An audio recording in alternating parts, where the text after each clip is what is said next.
Hi everyone, it's Melissa, and today I am here to share with you what I read in October and November. I haven't been able to make updates on this channel.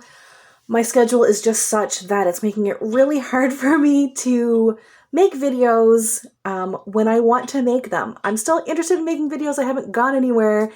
Just trying to find the time to do them has been really tricky for me. But I have a few minutes, so I'm going to do 2 months of wrap-ups. It's only 5 books, so let's just get into it. I read a couple of spooky-ish books for October, and then I read 3 nonfiction books for nonfiction November. My October was very meh, and my nonfiction November was quite good. Let's start with the meh. They weren't bad books, they just were kind of not what I had hoped they would be. So I read Wilder Girls, and this is, I think, maybe YA. I found it kind of hard to pin this, actually. It feels very YA 80% of the time.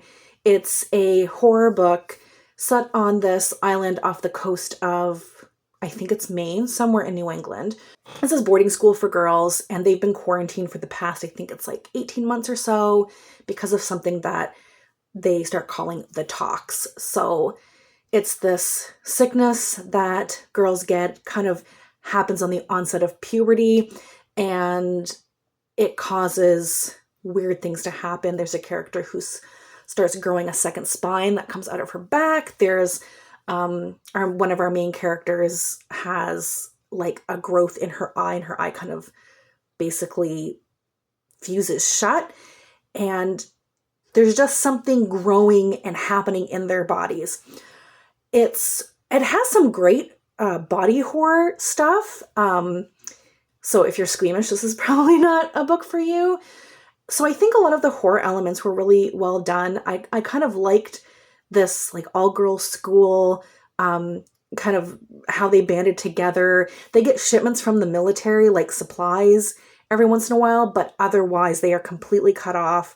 And then mysteries start to unravel, I guess we can say. The reason this was just okay was because, like I said, the body horror and those elements and kind of like the girls, I liked all of that, but I really think it fell apart in terms of like bringing the mystery together, and like how it wrapped up just kind of left me disappointed at the end. So I gave that one 3 stars, and yeah, wasn't great, wasn't bad. The next book I read for October, I was really looking forward to, and I gave it 3 stars as well, so it was also just okay.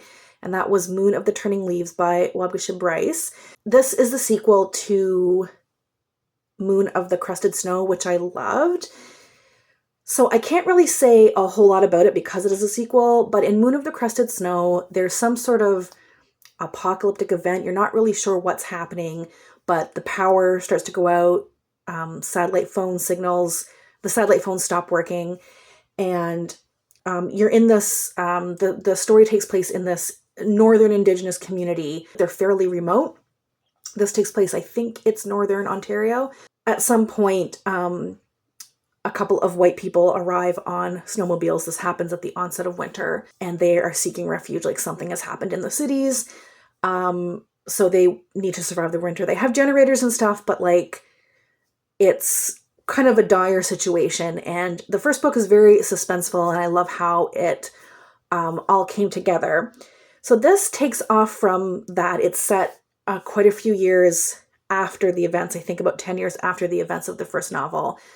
And I won't say anything much because I don't want to give things away, but the story revolves around trying to figure out if there are other communities who have survived, and to seek out other places, like another place to live potentially, to like move the community. I had a feeling as I was reading it that the author didn't really have an idea, that they were just writing the story.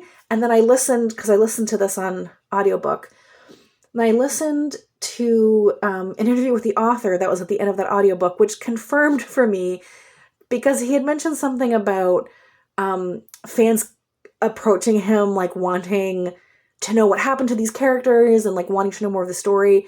And I just kind of got the sense that he didn't necessarily already have an idea, that he just had to tell, that it was more like, well, people want to hear more from these characters, so I'll make up a story. And I don't know, I just think like if he had had a story in his heart, maybe that would have been more successful. Like I said, it wasn't bad. I just kind of felt like, man, I didn't need that story. I don't think it actually accomplished anything in terms of the characters. I liked some of the newer characters who were like children in the first book, and you get to like follow, well, this one particular character, you get to follow her. But I would have liked more of her. I think if it had just focused on her and not other characters, and we got more of her perspective, and it was more clearly like her book, I think I would have liked it better. But anyways, again, not bad, but disappointing considering I loved the first book so much. I had a much better November. Nonfiction November, I read 3 books, and they were all 4 and 5 stars. I will start off with this book that's geared more towards, I don't think it's YA, I think it's more middle grade, like tweenish kind of age. Turning 15 on the Road to Freedom, My Story of the 1965 Selma Voting Rights March by Lynda, Blackmon, Lowery. And this is exactly what it sounds like. It's her recounting what it was like being part of that march and being a pretty active member of, or activist as part of the civil rights movement in the 1960s at a very young age. I love how this book starts. I'll just read the first line. I love a great punchy first line. And the first is, by the time I was 15 years old, I had been in jail 9 times. Yeah, I think this would be great for kind of like that 11, 12, 13, like that kind of age. I think it's probably too young for like a YA, like a older teenage audience. It really breaks down very well, like what happened, what they were fighting for, like specifically what their goals were, how they were treated. Yeah, I love also that there's pictures throughout, like actual photographs of some of the marches and things. So if you have someone in your life kind of around that age, I think this really breaks down the civil rights movement in a really great way. And it's great to actually hear that story from someone who was there and who was a young person at the time. So I thought that was great. I also listened to an audiobook, The Tiger by John Vaillant. This is about a man-eating tiger in Siberia in the 90s.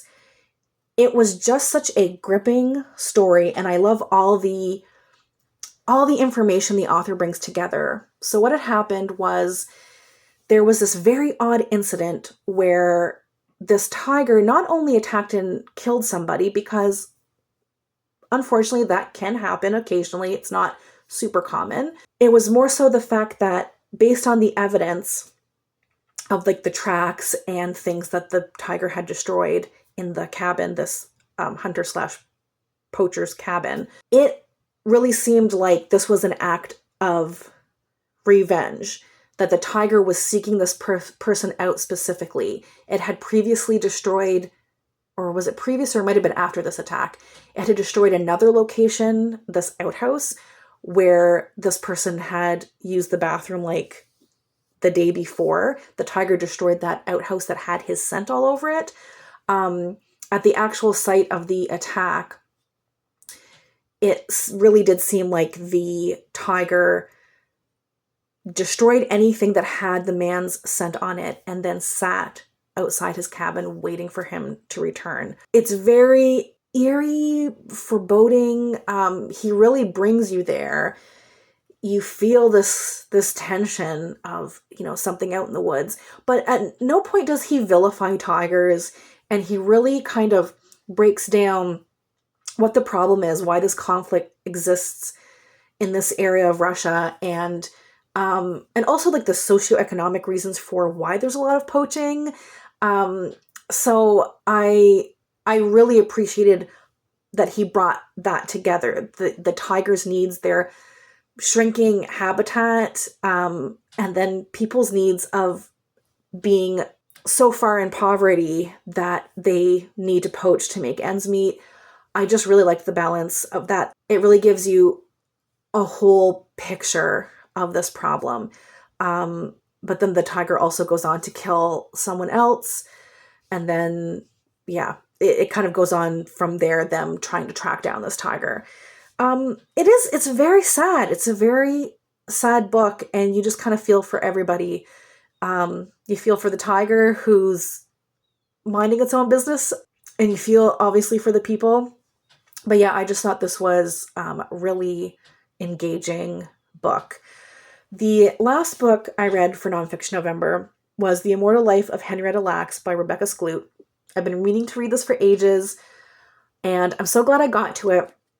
This is about, obviously, Henrietta Lacks, whose cells have been used since they were removed from her, since they were biopsied, in 1951.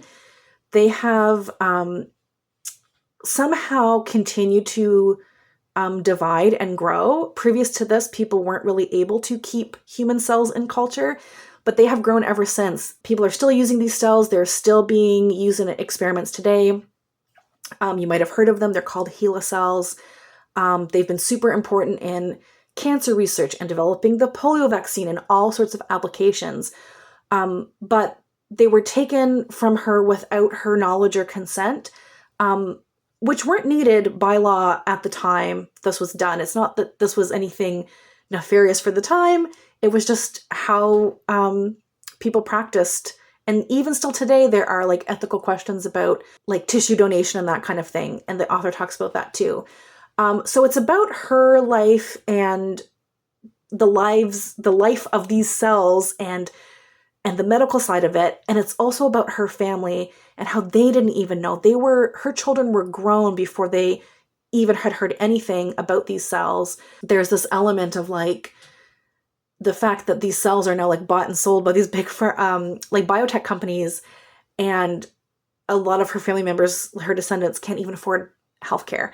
So I loved the family history. I loved like the medical stuff. I loved the like ethical questions. I just think this book is put together so well.